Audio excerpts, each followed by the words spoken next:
ගංගාවක කාදිත භූරූප ගැන අපි කලින් පාඩම් කොටසදී කතා කරා. ගංගාවක යෞවන අවධියේදී තමයි බොහොමයන්ම කාදිත භූරූප හඳුනා ගන්න පුළුවන් වෙන්නේ. ඒ කියන්නේ ගංගාව ඉහළ නිම්නෝස්සේ වැඩි ආනතියක් සහිත භූමියක ගලාගෙන එනකොට පහළට කාදිත භූරූප තමයි වැඩියෙන් නිර්මාණය වෙන්නේ.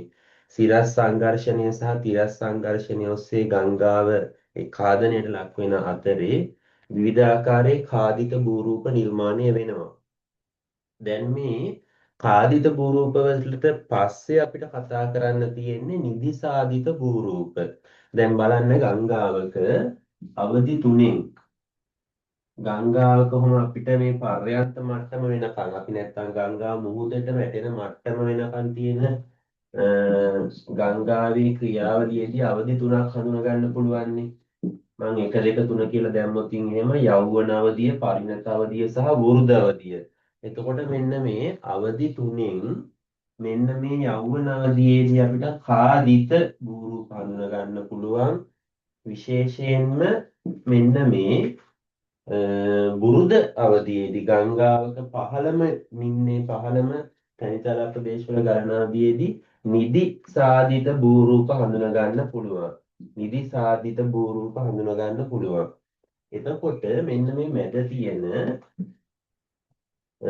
පරිණත අවධියේදී ඇත්තටම හඳුනා ගන්න පුළුවන් වෙන්නේ බොහොමයක්ම කාදිත භූරූප වගේම නිදිසාදිත භූරූප දෙකම හඳුනා ගන්න පුළුවන් මේ අවධියේදී. මෙන්න මේ අවධියේදී හැබැයි වැඩි වශයෙන්ම මෙන්න මේ මැද එහෙම නැත්නම් අපි කියන මේ පරිණත අවධියේදී වෙන්නේ ඉහළ නිම්නයේ යෞවන අවධියේදී ගංගා ඛාදනය මගින් ගෙනෙන ද්‍රව්‍ය පරිවහනය කරන එක. පරිවහනය කරලා වෘද්ධ අවධියට රැගෙන යන එක තමයි වැඩි වශයෙන්ම සිද්ධ වෙන්නේ.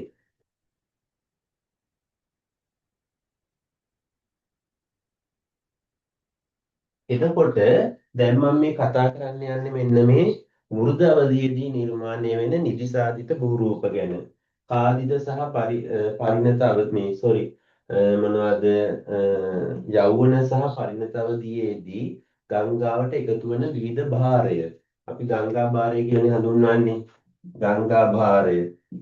මේ භාරයට ඇත්තටම අයිති වෙනවා ගංගා භාරයට ගංගාවට එකතු වෙනවා ඛාදිත පාෂාණ කොටස් වැලි ඊළඟට පාංචු කොටස් රොන් මඩ කොටස් ඒ වගේම ශාක කොටස් ශාක අතු ඒ වගේම කොටස් එකතු වෙනවා. ඉතින් මේ ඒ වගේම සත්ව කොටසුත් එකතු වෙන්න පුළුවන්. මේ සියල්ලම ගංගාවට එකතු වෙනවට පොදුවේ බාරය කියලා හඳුන්වන්නේ. මේ බාරය නිම්නයම දිගේ රැගෙන ඇහිලා ගංගාව අඩු ආනතියක් සහිත නැත්නම් බෑම අඩු වෙලා ගංගාව ඉතාමත්ම සෙමින් පහත් නිම්නයේ සමතල භූමියේ හිමින් ගලාගෙන යන අවධියේදී තැන්පත් කිරීම තමයි වැඩි වශයෙන්ම සිද්ධ කරන්නේ. ඒ නිසා අපිට මේ නිදිසාරිත භූරූප මේ පහළම අවධියේදී ඉතාම හොඳින් හඳුනා ගන්න පුළුවන්. ඒ අනුව අපි කතා කරමු දැන් මොනවද ගංගාවක මෙන්න මේ පහත් නිම්නේ අපිට හඳුනා ගන්න පුළුවන් නිදිසාදිත භූරූප කියලා. ඔයාලට විභාගෙට ආවතින් එහෙම මේ නම් කරන්න රූප සටහන් ආශ්‍රයෙන් විස්තර කරන්න බොහෝ විට මෙච්චර කාලයක් ඇවිල්ලා තියෙනවා. ගංගාවක හඳුනාගත හැකි නිදිසාදිත භූරූප තුනක් රූප සටහන් මගින් පැහැදිලි කරන්න. එහෙම නැත්නම් ගංගාවක හඳුනාගත හැකි කාදිත භූරූප තුනක් රූප සටහන් ආශ්‍රයෙන් පැහැදිලි කරන්න. එහෙම නැත්නම් අපිට එන්න පුළුවන් තව විදි ටිකක් තියෙනවා. එකක් තමයි ගංගාවක වෘද්ධ අවධියේ නිර්මාණය වන භූරූප තුනක් හැටියෙන් විස්තර කරන්න කියලා. රූප සටහන් ආශ්‍රයෙන්. ඒතකොට අපි දැනගෙන ඉන්න ඕනේ වෘද්ධ අවධියේදී ඇත්තටම බහුතරයක්ම නිර්මාණය වෙන්නේ නිරිසාදිත භූරූප. මේ පරිණත අවධියේදී නම් මේ දෙකේම ලක්ෂණ තියෙන නිසා වර්ග දෙකේම භූරූප හඳුනා ගන්න පුළුවන් ඇත්තටම. දැන් අපි බලමු ආයේ ටියුබ් එකේ පෙළ ගන්න 9 වෙනි පිටුවේ මට මතක හැටියට තියෙනවා ගංගා නිදිසාදිත භූරූප කියලා. ඒකේ මුලින්ම තියෙනවා හැඩපළු ගංගාව කියලා එකක්. හැඩපළු ගංගාව බලන්න ඔයාලගේ ටියුට් එකේ ඇත්තටම මේ හැඩපළු ගංගාවක් කියන එකෙන් අදහස් කරන්නේ මේ ගංගාවක් කොහොම නිම්නයේ එනකොට ඔය විදිහට ගලාගෙන එනකොට මේ ගංගාව මැද්දේ ගෙනෙන භාරය තැන්පත් කරනවා. තැන්පත් කරන්නේ මේ දූපත් ආකාරයට.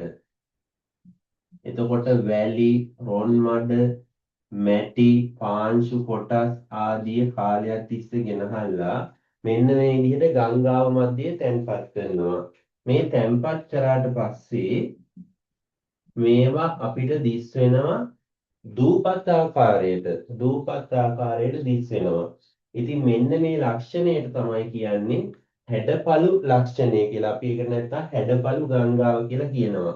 ඔය ශ්‍රී ලංකාවේ බොහෝ ගංගා නිම්නවල පහත් ප්‍රදේශවල හැඩපළු ගංගා ලක්ෂණය හඳුනා ගන්න පුළුවන්. මේක පරිණත අවධියේදී දැක ගන්න පුළුවන්, වෘද්ධ අවධියේදී දැක ගන්න පුළුවන් ලක්ෂණයක්. ඔයගොල්ලෝ මේ රූප සටහන අඳිනකොට මේ වගේ ගංගාව ඇඳලා දුඹුරු පැහැයෙන් මෙන්න මේවා ඉක්මනට දූපස් වගේ වැඳලා පොඩ්ඩක් නිල් පාටින් මේක පාට කරා නම් වඩාත් පැහැදිලි. හැබැයි ලොකු වෙලාවක් මේවට ගන්න එපා. කටු සටහන ආශ්‍රයෙන් පැහැදිලි අඳින එකම ඇත්තටම ප්‍රමාණවත්.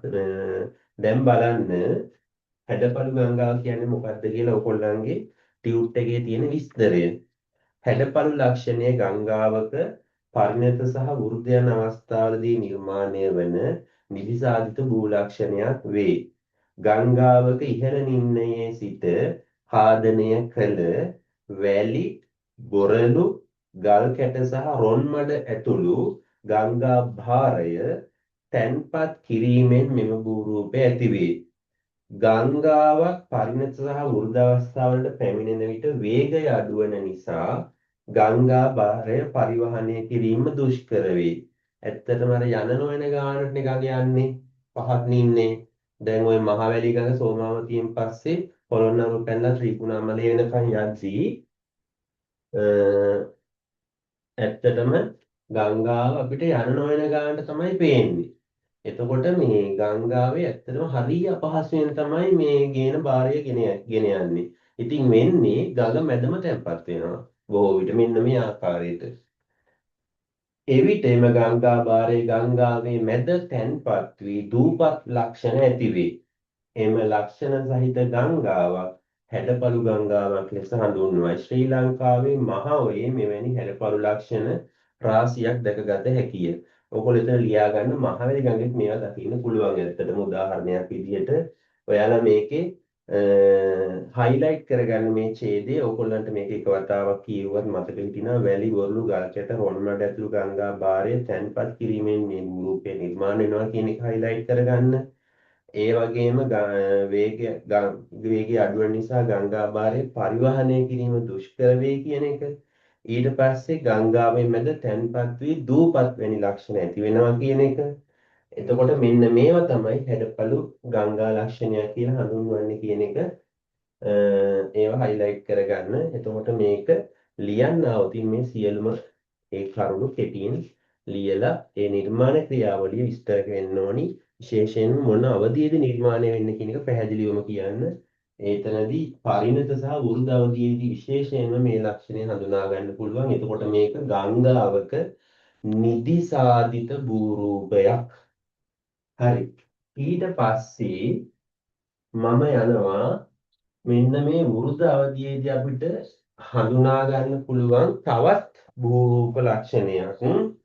මේ නිදිසාදිත භූ රූපයක් කියලා මම මේ කිව්වට මෙන්න මේ භූ රූපය නිදිසාදිත වගේම සාදිත ලක්ෂණ දෙකම පෙන්වු කරන භූ රූපයක්. නමුත් අපිට බහුතරයක්ම හඳුනා ගන්න පුළුවන් මේ භූ රූපයක් වෘද්ධාවධියේදී. විශේෂයෙන්ම පරිණත සහ වෘද්ධාවධියේදී හොඳටම හඳුනා ගන්න පුළුවන්. වෘද්ධාවධියේදී ගොඩක් වැඩි. අපි මේකට කියන්නේ ගම් දඟරය. ගම් දඟරය. ගම් දඟරයක් කිව්වහම තේරෙනවා නමේම තියෙනවා ගංගාව දඟර ගසමින් ගමන් කරන එක. ගංගාවක් පරිණත හෝ වෘද්ධාවධියේදී ගමන් කරනකොට අධික ජල භාරයක් අරගෙන යන්නේ. එතකොට ගංගාව තැනිතලා ප්‍රදේශයේ ගමන් කරද්දී ගඟ දෙපසට දෝලණය වෙමින් මෙහෙම දඟර සහිතව තමයි ගමන් කරන්නේ ගංගාවක් මේ. ඔන්න ඔහම. ඔන්න ඔහම. මේ දැන් මේවා දඟර මේ ගංගාවක මේ කොටස ගම් දඟරයක් මේ ගම් දඟරය. විශාල දඟර ලක්ෂණ තියෙනවා දැක ගන්න මේ ගම් දඟරයක් ඔය මේ ගම් දඟරය. මේ වගේ ලක්ෂණ ඔය. එතකොට මේ වගේ ලක්ෂණයක් නිර්මාණය වෙනවා විශේෂයෙන්ම පරිණත සහ වෘද අවදිවල. මේකෙදි වෙන්නේ මේ බලන්න ඕගොල්ලන්ගේ මේ ටියුට් එකේ තියෙන විස්තරය ගම් දඟරය ගංගාවක පරිණත සහ වෘද අවස්ථාවලදී හඳුනාගත හැකි විශේෂ භූරූප ලක්ෂණයකි. ගංගාවක් පරිණත සහ වෘද අවස්ථාවලට පත්වන විට ගංගාවේ නිම්නය පුළුල් වී බෑවුම අඩුවේ මං කිව්වා විස්තරේ. නොගැඹුරු පළල් නිම්නයක සෙමින් ගලන ගංගාවකට භූමිය ඛාදනය කරමින් ඍජුව ගමන් කිරීම අපහසුයි. ඒවා හයිලයිට් කරගන්න. අර දැන් අපිට මතකනේ යෞවනාවදීදී ගංගාව බෑවුමත් වැඩි නිසා වේගවත් විදිහට ඛාදනය කරලා ඍජුව පහළට ගමන් කරනවා වීහඩ නිම්න හදාගෙන. හැබැයි දැන් මේකෙදි වෙන්නේ ගංගාව අර යාගන්න අපහසු තැන්වලදී පහසු මාර්ගයක් කොහොම තෝරගන්නවා. චූටි කඳු ගැටයක් වගේ මේ ටිකේ තිබ්බත් එහෙම නැත්නම් පොඩි උස් බිමක් තිබ්බත් ඒක කඩාගෙන හරහා යන්න බෑ. කොහොම ඒක දඟරයක් බවට පත් වෙනවා ඔටෝමැටිකලිම. ඉතින් මෙන්න මේ පහසු ගමන් මාර්ගය තෝරගෙන දඟර සහිතව ගංගාවක් ගලවන මාර්ගයක් බවට මේක පත් වෙනවා. එතකොට මෙන්න මේ භූරූප ලක්ෂණය මේ ගංගානගරයක් කියලා කිව්වට මම කිව්වා කලින් එක කියද්දිම මේකේ කාදිත නිදිසාදිත කියන ලක්ෂණ දෙකම දකින්න පුළුවන් කියලා. මේ බලන්න කාදිත ලක්ෂණ මෙන්ම නිදිසාදිත ලක්ෂණද ගන්ධාංගරය ආශ්‍රිතව හඳුනා ගන්න පුළුවන්. එනම් ගන්ධාංගරයක වක්‍රතාව වැඩි ඉවුරේ කාදන ක්‍රියාවලිය සිදුවන අතර වක්‍රතාව අඩු ඉවුරේ නිදිසාදන ක්‍රියාවලිය සිදුවේ. දැන් බලන්න මේ ගංගාව මෙහින් දැන් එනවා කියලා අපි කල්පනා කරොත් මෙහෙම මේ මම මේ ඊතර වලින් පෙන්නනවා. ගංගාව ගමන් කරන්නේ මේ දිශාවට. අපි හිතමු මෙහෙම ගමන් කරනකොට මේ ගඟ මේ බලන්න මෙහෙම එන ගඟ මෙන්න මේ වක්‍ර මෙන්න මේ දඟරය ගන්නකොට මේ ගඟේ ජලය මෙන්න මේ ඉවුරු වල ඇහිලා වදිනවා මේ මම මේ තිත්තියලා තියෙන ඉවුරු ටිකේ ඉවුරේ වදිනවා මේ ගඟේ වක්‍රතාව වැඩි ඉවුරේ වදිනවා. එතකොට මේ වක්‍රය දෙස තව දුරටත් ඛාදනයට ලක් වෙනවා. එතකොට මෙතන වෙන්නේ ඛාදනය ඇත්තටම. ඛාදනය. නමුත් ඕගොල්ලෝ බලන්න ගංගාවේ මෙන්න මේ ගන්ධාංගරේ ඇතුල් පැත්තේ මෙන්න මේ පැත්තේ මම මෙන්න මේ පොඩි ඉරි අඳින පැත්ත මෙන්න මේ පැත්තේ ගංගාව මේ පැත්තේ පොඩි පවුමක් වගේ ගන්න ගංගාව මේ පැත්තට වැඩියෙන් ඛාදනය වෙද්දී ගංගාව මෙන්න මේ වක් ප්‍රදේශයේ මෙන්න මේ දඟරේ ගනිද්දී ගෙන එන බාරය මෙන්න මේ වක් ප්‍රදේශයේ තැන්පත් වෙනවා. එහෙම නැත්නම් ගංගාව පිටාර කාලවලදී මේ පහසු මාර්ගය කොහොම තෝරගෙන ගමන් කරනවා. එතකොට මෙන්න මේ ප්‍රදේශයේ නිදිසාධන ක්‍රියාවලිය සිද්ධ වෙනවා. ඒකයි මේ කියන්නේ මේ බලන්න ගන්ධාංගරක වක්‍රතාව වැඩි උරේ ඛාදන ක්‍රියාවලිය සිදුවන අතර වක්‍රතාව අඩු ඉවුරේ නිදිසාධන ක්‍රියාවලිය සිදුවේ. එතකොට මෙතන වෙන්නේ නිදිසාධන ක්‍රියාවලිය. නිදි සාධනය. තේරෙනවද මේක එතකොට? ශ්‍රී ලංකාවේ පේරාදෙණිය ප්‍රදේශයේ මහවැලි ගංගාව ආශ්‍රිතව ගන්ධාංගර ලක්ෂණ හඳුනාගත හැකිය. මීට අමතරව ඇමසන් හා කොංගෝ යන ගංගා ආශ්‍රිතව ගන්ධාංගර ලක්ෂණ සුළු බව හඳුනාගත හැකිය. ඔයාලා මෙතන ලියා ගන්න මහවැලි ගඟේ වෘද අවස්ථාවේ ගන්ධාංගර ඉතාම හොඳට හඳුනා ගන්න පුළුවන් මනම් පිටින් පහළට පොළොන්නරුවේ ඉඳලා ත්‍රිකුණාමලේ වෙනකල්ම. එතකොට මේ ගන්ධාංගරය පොළ මේ විදිහට ඇඳගන්න මෙන්න මේ ක්‍රියාවලි දෙකත් ඒ විදිහටම නම් කරලා පැහැදිලි කරන්න. මේ විශේෂයෙන්ම වැදගත් දෙයක් තමයි මට ඒක අර කලින් රූප සටහනේදී ඒක ප්‍රකාශ කරන්න බැරි වුණා. මේ ඔයාලා මේ ඊතලයක් ගහලා ඒ භූරූපය අදාළ දිහාවට ඒක නම් කරලා පෙන්නන්න.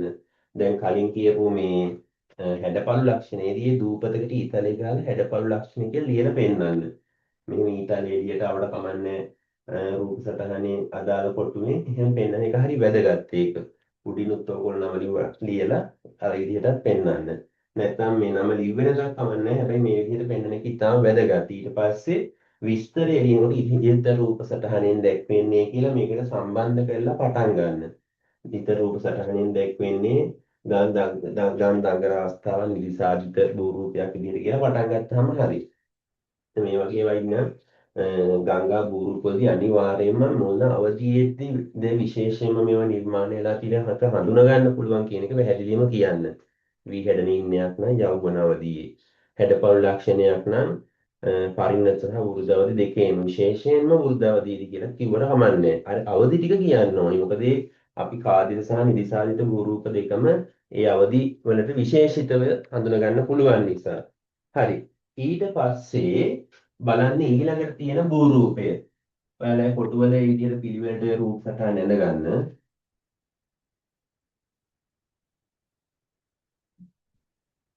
බලන්න ඊළඟට තියෙන භූරූපේ දුනුවිල් ලක්ෂණය නැත්නම් දුනුවිල කියලා සමහරු කියනවා.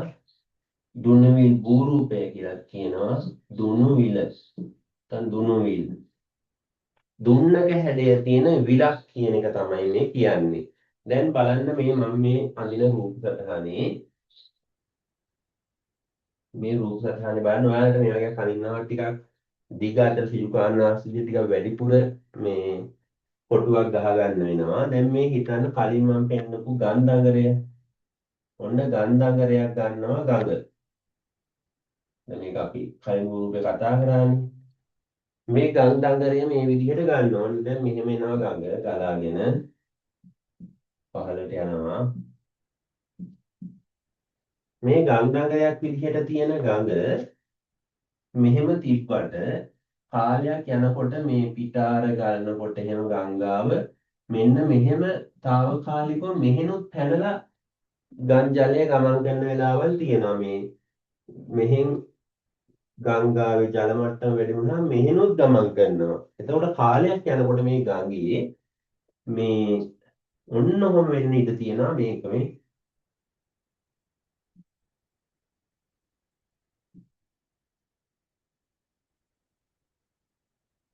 මේ මේ වක්‍රතාව ලං වෙලා මේ විශේෂයෙන්ම මෙහෙම මෙහෙන් ලං වෙනවා. ඒ මෙහෙන් කාදනය වෙලා ඒ පිටාර ගන්න සැරයක් ගානේ මෙහෙන් මෙන්න මේ කොටස මේ කෙටි මාර්ගය හොයාගන්න ගිහිල්ලා අර කාලයක් තිස්සේ යනකොට මෙන්න මේ වගේ මේ වක්‍රතාව එන්න අඩු වෙනවා. එහෙම වෙලා දැන් ගන්නවා මෙහෙම මේ පැත්තට ගලන්නේ. මේක හැටියට ඊට පස්සේ මොකද දන්නවද කාලයක් යනකොට ගංගාව පහසුම මාර්ගය තෝරගන්නවා. පහසුම මාර්ගය තෝරගන්නවා කියන්නේ ගංගාව එතන විශාල කඳු ප්‍රදේශයක් තිබුණ නැත්තොත් ඍජු මාර්ගයක්ම තෝරගන්නවා ගංගාලා බහින්න ඕන ඔය විදිහට මෙන්න මේ කොටස එන්න ලං වෙලා මේ එතන මේවා මේ ඔන්න මේ ගංගා මෙන්න මේ ඍජු මාර්ගය තෝරගෙන පේනවා නේද මේ ඔය ඊට පස්සේ මොකද වෙන්නේ? ගංගාව එතකොට ගමන් කරපු කලින් දඟර කොටස ඒක මොකද වෙන්නේ ළමයි? ඒක වෙනම කොටසක් විදිහට ඉතුරු වෙනවා වෙන්න මේ ඔන්න මෙන්න මේක දුන්නක හැඩයක් තියෙන්නේ. මොකද ගංගාවක දඟරයක් නෙමේ ඉතුරු වෙලා තියෙන්නේ. ඒ නිසා මේක සමහර අවස්ථාවල ලෝකයේ හඳුන ගන්න පුළුවන් ඕනි තරම් උදාහරණ තියෙනවා. ඒ සමහර ගංගා ප්‍රදේශවල විලක් බවට පත් වෙනවා. ජලය පිරිච්ච විලක් බවට පත් වෙනවා. නිශ්චල ජලය තියෙන මේක ගංගාවෙන් වෙන් වෙලා එක්ක මේක වැලි පරවලින් මෙහෙම වෙන් වෙලා ගංගාව ඍජු මාර්ගයේම ගමන් කරනවා. මේ ආශ්‍රිතව තෙත්බිම් පරිසර පද්ධතියෙම නිර්මාණය වෙන්න පුළුවන්. එතකොට මෙන්න මේ ලක්ෂණයට තමයි අපි කියන්නේ දුනු විලක් කියලා. දුනුවිල් නම හැදිලා තියෙන්නේ දුන්නක හැඩය ගන්න නිසා. දැන් බලන්න ඔයාලගේ මේ ටියුට් එකේ තියෙන විස්තරය. නිදිසාධන අවස්ථාවේදී ගංගාවේ ගලා යාමේ වේගය ඉතා අවම මට්ටමක පැවතින බැවින් ගංගාව දඟර සහිතව ඉතා සෙමින් ගමන් කරයි. ගංගා භාරය මෙම දඟර සහිත මාර්ගයේ විවිධ තැන්වල තැන්පත් කරයි. එම අවසාදි ද්‍රව්‍ය නිසා ගංගාවේ දඟර මාර්ගයේ තැනින් තැන අවහිර වී හදිසි අවස්ථාවකදී ඇතිවන පිටාර ගැලීමක් නිසා ගංගාව දඟර මාර්ගය අතහැර අලුතින් රාජාගත් ඍජු මාර්ගයකින් ගැලීම සිදුවේ. ඒ කියන්නේ මේ බලන්න මේ පහසු මාර්ගයක තෝරගන්නවා මේ මෙහෙට අර ගේන වැලි හැම ඊට පස්සේ තැන්පත් වෙනවා. ඒකයි මේ කියන්නේ විවිධ ගංගා බාරයේ දඟර සහිත මාර්ගයේ විවිධ තැන්වල තැන්පත් කරයි කියලා.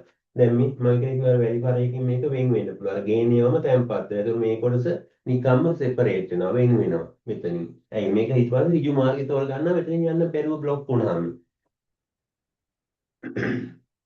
මේ බලන්න කලින් ගමන්ගත් දඟර මාර්ගයේ දඟර කොටස ගඟින් වෙන් වී අර්ධ කාවාකාර ස්වරූපයක් ගනී.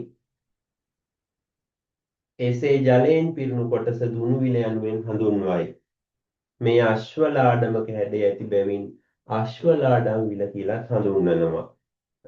මිසිසිපි ගඟ හොයන් හෝ ගඟ කොංගෝ වැනි විශාල ගංගා ආශ්‍රිතව දුණුවිල් ලක්ෂණ මෙන්න මේ විදිහට හඳුනා ගන්න පුළුවන්. ඔයාලා මේක අඳිනකොට දුණුවිල ඔයගොල්ලන්ට අඳින්න ආවොත් විභාගෙ නිදිසාරිත බෝරූප ගැන විස්තර කරන්න මෙන්න මේ විදිහටම මේ කොටස් තුන මැදලා පෙන්වන්න මේ අවධි තුනකට අනුව තමයි මේක පෙන්වන්නේ අපි. මේ ගංගරය තියෙනවා ඊට පස්සේ අවසාදිත ක්‍රමයෙන් තැන්පත් වෙලා පහසු මාර්ගය ඔස්සේ ගංගාව ගලා වහින්න බලනවා. ඊට පස්සේ වෙනම කොටසක් විදිහට මේක නිර්මාණය වෙනවා. එතකොට අර මෙන්න මේක තියෙනවා මේව highlight කරගන්න. අඳලා ලියන්න හුරු වෙන්න මේව ඇත්තටම ඔයගොල්ලන්ට මේ කටපාඩම් කරනවටත් වැඩිය මේ නිර්මාණ ක්‍රියාවලිය මම මේ දැන් කියන දෙක අහන් ඉඳලා වාක්‍ය හතරක් පහක් ගලපලා මේක ඇත්තටම ලියා ගන්න පුළුවන් වුණා නම් ඒක ගොඩක් ප්‍රයෝජනවත්. කටපාඩම් කරනවට වඩා. හරි. අපි ඊට පස්සේ යමු ඊළඟ නිදිසාදිත භූරූප ලක්ෂණයට. ඊළඟට අපිට තියෙන්නේ මේක වෘද්ධ අවස්ථාවේ තමයි බහුතරයක්ම හඳුනා ගන්න තියෙන්නේ ඇත්තටම. පරිණත අවස්ථාවේ හඳුනා ගන්න පුළුවන් වෘද්ධ අවස්ථාවේ තමයි නමුත් ගොඩාක් හඳුනා ගන්න පුළුවන් මේ ගම් කණ්ඩි නමේම තියෙනවා ගංගාව කණ්ඩියක්. ගංගාවේ කණ්ඩි ගැන මේ කතා කරන්නේ. ගංගාවක පරිණත සහ වෘද්ධ අවස්ථාවල බාරය ගෙනහල්ලා ගඟේ ඉවුරු දෙපස ආංශික දෙපස ඒ කියන්නේ ඉවුරු දෙපස තැම්පත් කරනවා. ගංගාවේ ඉවුරු දෙපස තැම්පත් කළා අන්තිමට ගංගාව මැද ගමන් කරනවා දෙපස කණ්ඩි දෙකක් නිර්මාණය වෙනවා උසට.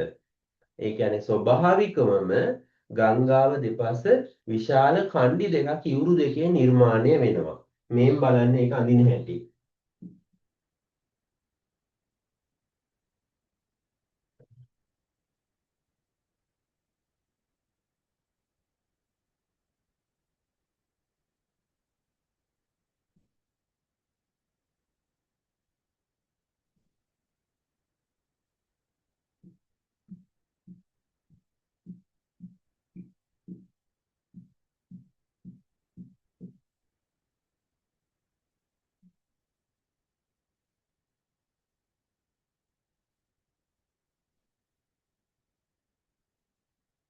මේ බලන්න මේ ගංගාව තමයි මේ ගමන් කරන්නේ මෙහෙම මේ. දැන් මම මේක හරස් කඩක් යනකොට ඔන්නමමයි. මේ පේනවනේ. එතකොට මේ ගංගාව හොඳට බලන්න ගඟේ දෙපැත්තේ විශාල කණ්ඩි දෙකක් නිර්මාණය වෙලා තියෙනවා මේ තියෙන්නේ එක කණ්ඩියක් මේ තියෙන්නේ මේ ත්‍රිමාන ආකාරයට ඇඳේ මේ තියෙන්නේ එක කණ්ඩියක් මේ කණ්ඩි දෙකක් මේ ගංගාව මැද ගලා වහිනවා දෙපස කණ්ඩි දෙකක් නිර්මාණය වෙලා. එතකොට දැන් මේක අපිට ත්‍රිමාන විදිහටත් අඳින්න පුළුවන් ඔන්නෝම මේ කියන්නේ ගංගාව ඔහොම තියෙනවා මේ ගංගාව මේ බලන්න ද්විමාන විදිහට ඇඳලා මේක මෙහෙම දික් කරලා ත්‍රිමාන කරන්නත් පුළුවන්. මේ තියෙන්නේ ගල් කණ්ඩි. මේ ගම් කණ්ඩි. මේ ගංගාව දෙපස්සේ නිර්මාණය වෙලා කණ්ඩි දෙකක්. යුරු දෙපස. මේක වෙන්නේ මෙහෙමයි මේ බලන්න. ගංගාවක පරිණත සහ වෘද්ධ අවස්ථාවේදී නිර්මාණය වෙන නිදිසාධිත ලක්ෂණයකි. අනිවාර්යයෙන්ම අන්නේ කතාව මුලදීම කියන්න ඕනි ගංගා භූරූපාව අවධිය සහ මොන භූරූපයක්ද කියන එක. මෙම අවධියට පැමිණෙන විට ගංගාවක් නොගැඹුරු පළල් නිම්නයක සෙමින් ගලා බසී. ගැඹුර නැති පළල් නිම්නයක ගලාගෙන බහින්නේ. නමුත් ගංගාවේ ජලධාරිතාව සහ ගංගා භාරය අධික වෙගෙන ඒවා වැඩි ගංගාවේ. ගංගාව පිටාර ගැලීමට ලක්වන විට එම ගංගා භාරය ගංගාවේ දෙපස තැන්පත් වෙනවා. ගෙනෙන භාරය දෙපස තැන්පත් වෙලා උස් බිම් දෙකක් නිර්මාණය වෙනවා. උස් කණ්ඩි දෙකක් නිර්මාණය වෙනවා. එම ලක්ෂණය ගම් කණ්ඩි ලෙස හඳුන්වයි. ගම් කණ්ඩි නිසා පසු පැලක ජල ගැලීම් පාලනය වේ. ඇයි විශාල කණ්ඩි දෙකක් හැදුනට පස්සේ කාලෙක සුළු ගම් වතුර තත්ත්ව ආවට ගම් කණ්ඩියෙන් දෙපසට පනින්නේ නැහැ. ආන්නේ නිසා මේකෙදි ගම් වතුර තත්ත්ව පාලනය වෙන්නත් යම්කිසි උපකාරයක් ඒනකින් වෙනවා. උස මීටර 10ක් පමණ වන ගම් කණ්ඩි මිසිසිපි, හොවැන්හෝ, කොංගෝ වැනි ගංගාවල දැකිය හැකිය. ඔයාලා මේ ගංගා ගැන ලොකුවට මේව කටපාඩම් තියෙන්න ඕනේ. ලෝකේ ප්‍රධාන ගංගා හැම එකම වගේ මේවා දකින්න තියෙනවා. ඒ නිසා මිසිසිපි, හොවැන්හෝ, කොංගෝ ඔය ඕන එකට උදාහරණ වලට නිවැරදි වෙනවා බොහෝ විට. ගම් කණ්ඩි බිඳී යාම නිසා දරුණු ජල ගැලීම් තත්ත්ව පවා නිර්මාණය වෙන්න පුළුවන්. මේවයි තියෙන අවසාදිත භාරයේ සමහර දුර්වල තැන් වලින් ගම් කණ්ඩිය කැඩිලා ජල පහර පහත් භූමි ප්‍රදේශවලට එන අවස්ථා තියෙනවා ගම් වතුර කාලවලදී. ඒක තමයි කියන්නේ. ඒ අනුව මේ මොකද්ද එතකොට ඊළඟ නිරිසාදිත භූරූපය ගම් කණ්ඩි. ඔයාලා හයිලයිට් කරගෙන ඇඳලා මේ විදිහට හුරු වෙන්න කටු සටහන් වල ලියලා මේ භූරූප කොහොමද නිර්මාණ ක්‍රියාවලිය කියන එක. හරි. ඊට පස්සේ මේ ගංඛණ්ඩි වලටම ටිකක් සම්බන්ධ භූරූපයක් තමයි ඊළඟ නිතිසාදිත භූරූපය. ඇත්තටම මේ ගංඛණ්ඩි වලින් දෙපස තියෙන ගඟේ පහත් භූමි දෙපස පහත් භූමි අපි හඳුන්වනවා පිටාර තැන්න කියලා. පිටාර තැන්න කියලා හඳුන්වනවා. මේ බලන්න. පිටාර තැන්න. මෙන්න මේකත් ගංගා ආශ්‍රිතව හඳුනා ගන්න පුළුවන් ඊටාම පහසුවෙන් සහ ප්‍රසිද්ධ නිදිසාධිත භූරූපයක්. පිටාර තැන්න. පිටාර තැන්න කියන්නේ මෙන්න මෙහෙමයි. දැන් ගංගාවක ඔන්නම ගම් කණ්ඩි හරියම තියෙනවනේ යුරු දෙක මෙහෙම මේ ඔන්න ගංගාව යුරු මේ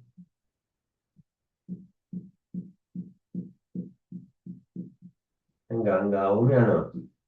මේ ගංගාව ගලා යන මාර්ගය. එතකොට ගංගාවක මෙන්න මේ දෙපස මේ බලන්න මෙන්න මේ යුරෙන් දෙපස මේ පහත් භූමි මේ මෙන්න මේ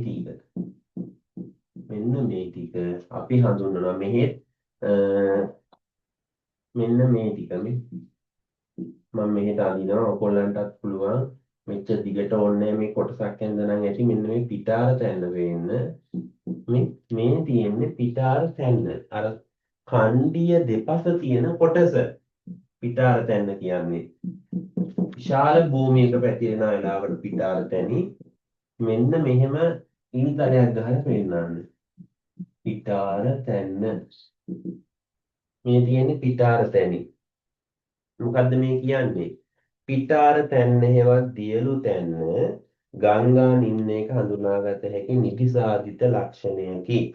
ගංගාවක් පරිණත සහ වෘද්ධ අවස්ථාවලට පත්වන විට මෙවැනි භූ ලක්ෂණ සෑදේ. මම ඔයාලට කිව්වා මුලින් මේ ටික කියලා ඉන්න ඕනි. ගංගාවක මොන අවධියේ මොන භූ රූපයක්ද කියන එක. පරිණත වූ වෘද්ධවදියේ නිර්මාණය වන නිදිසාදිත භූරූපයක් මේක.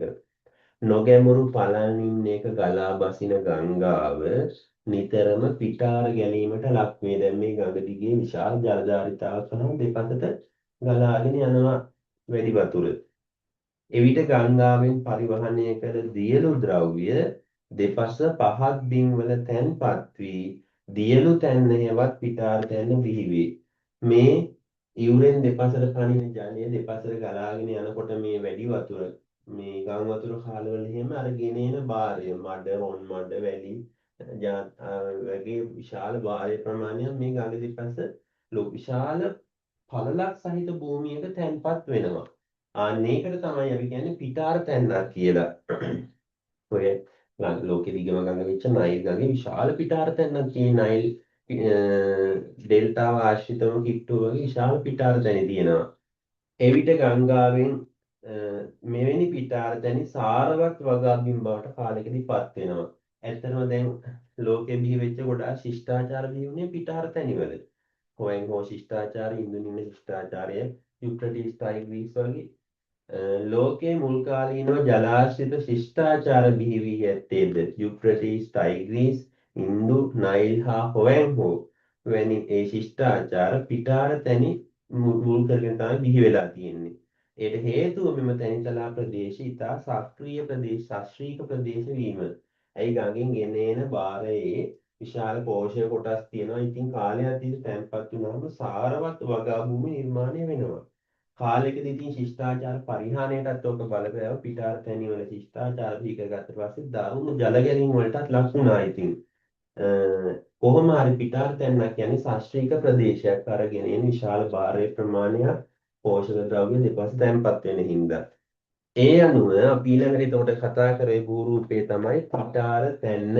පිටාර තැන්න කියන්නේ එතකොට ගංගාවක විශේෂයෙන්ම වෘද අවධියේ හඳුනාගත හැකි පරිණත අවධියේ දැකිය හැකි නිදිසාදිත භූරූපයක්.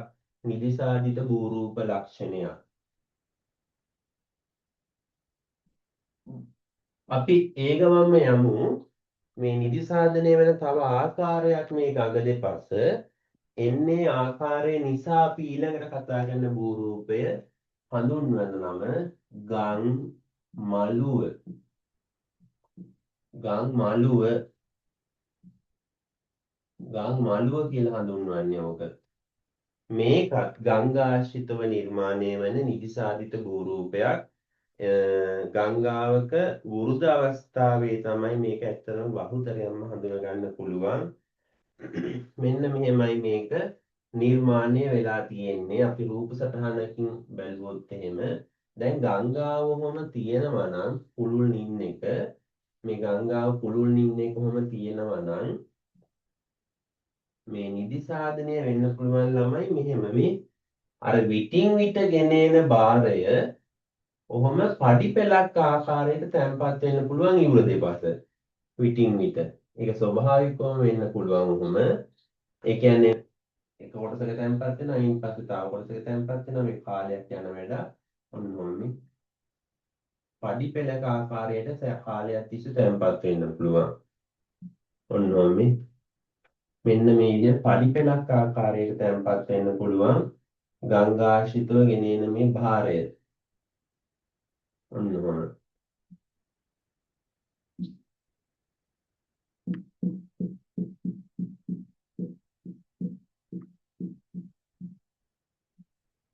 මේ තියෙන්නේ ගඟ. ගඟ මෙහෙම එනවා.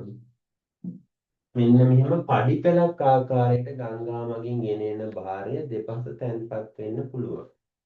එතකොට ඔයාලට බැරි වෙලාවත් මේ විදිහට ඇඳ ගන්න විභාගයේදී අපහසු වුණොත් ඕගොල්ලෝ කරන්න ඕන දේ තමයි මේක ඇඳ ගන්න පහසුයි ද්විමාන විදිහට ඕනෝම.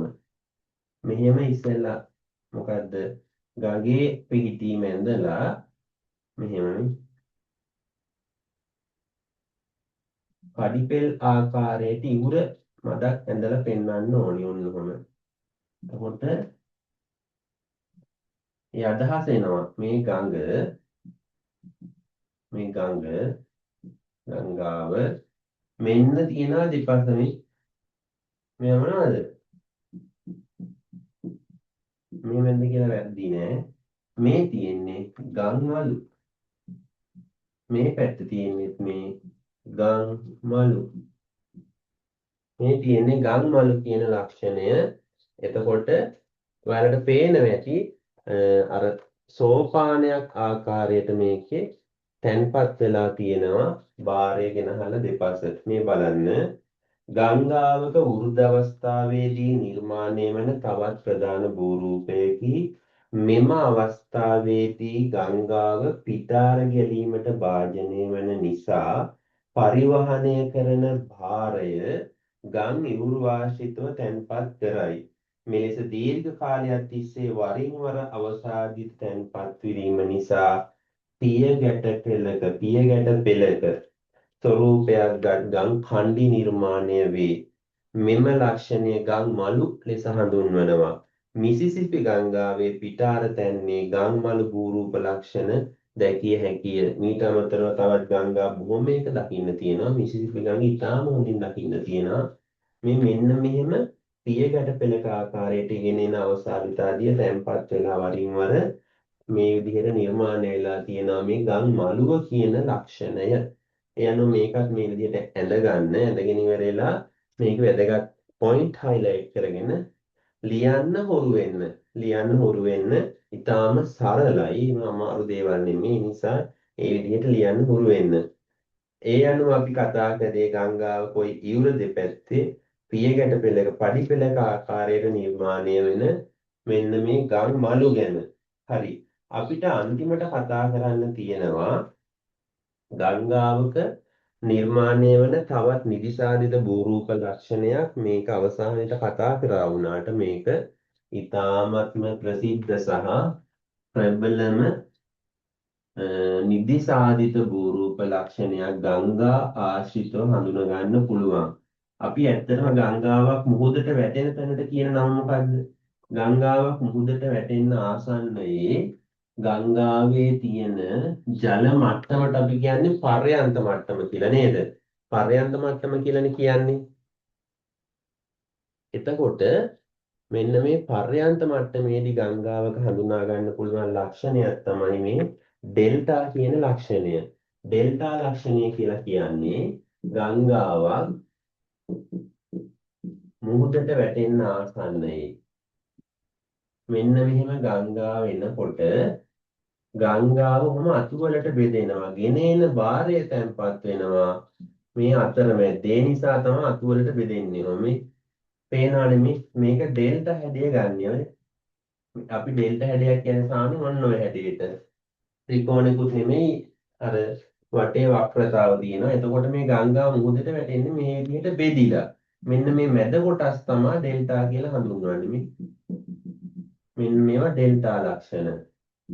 එතකොට ඩෙල්ටා වර්ග කීපයක් තියෙනවා. ඔයගොල්ලෝ බලන්න ඔයාලගේ ටියුට් එකේ තියෙනවා ඩෙල්ටා වර්ග කීපයක්. පක්ෂිපාද ඩෙල්ටාව. මේ කුරුල්ලෙක්ගේ කකුල් වගේ සමහර ඩෙල්ටා. ඊළඟ පුනීලමෝය ඩෙල්ටාව. ඒ කියන්නේ පුනීලයක් ආකාරයේ ඩෙල්ටාවේ හැඩය. ඊළඟ සතුන්ඩ ඩෙල්ටාව කියලා තියෙනවා. අවානක හැඩැති ඩෙල්ටා කියලා තියෙනවා. ත්‍රිකෝණාකාර ඩෙල්ටා කියලා තියෙනවා. ඩෙල්ටා වර්ග ගණනාවක් තියෙනවා. මේවා හඳුනාගත හැකි ගංගානින්නක් පෙන්නලා තියෙනවා. බලන්න ඔයාලගේ මේක විස්තරේ ගංගාවක පර්යන්ත මට්ටමේදී හෙවත් ගංගා මෝය ආශ්‍රිතව නිර්මාණය වන දියලු තැන්න ඩෙල්ටා ලෙස හඳුන්වයි. අර මෙහෙම ගේන බාරය මෙතනම තැන්පත් කරනවා. මේ ගම් මෝය තියෙන්නේ මෝයකට. ඩෙල්ටාව සෑදීමට ගංගාව මගින් දියලු ද්‍රව්‍ය විශාල ප්‍රමාණයක් පරිවහනය කළ යුතුය. එසේම ගංගා මෝය ආශ්‍රිත ප්‍රදේශයේදී ගංගාවේ